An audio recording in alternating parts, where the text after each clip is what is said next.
In the gospel text of today, which is divided into 3 parts, we encounter a Jesus who wants to give of himself completely, and not to a specific group, not to a small audience, but to the whole world.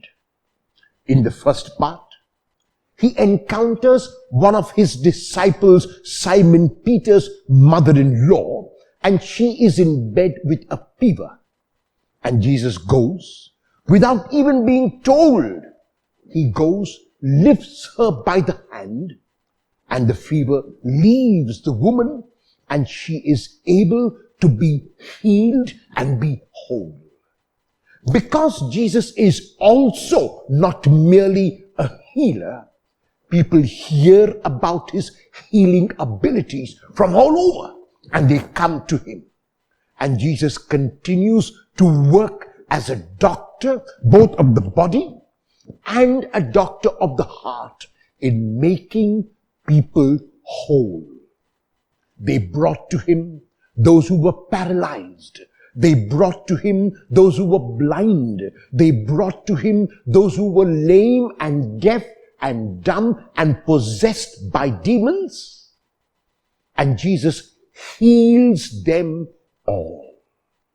In the second part, we find a Jesus who, despite being so busy, who despite working so hard, who despite toiling the whole day, is able to go early in the morning to commune with God, whom Jesus regarded as Father.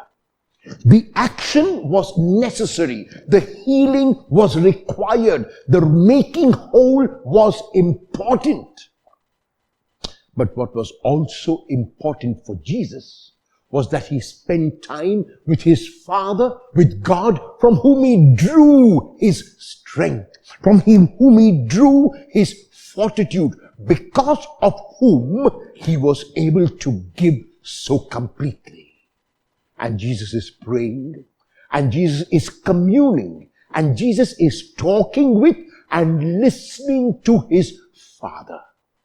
And even as he prays, people want him to come back because they want to be healed. They want to be made whole. They want Jesus to stay with them in their town, to make his residence with them. But Jesus, and this is the final part, cannot do that. Jesus cannot be restricted.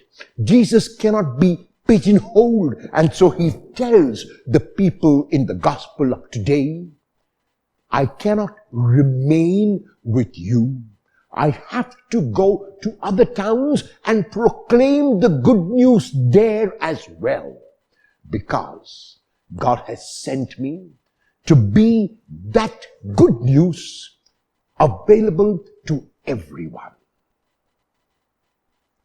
Will you, as a disciple of Jesus, as a disciple of God, proclaim good news in the manner in which you can? Will you reach out in love as Jesus did? Will you say a kind word to someone and make that person whole? Will your words be words that enhance and build up? Will you reach out and touch someone with a kind gesture and make them well?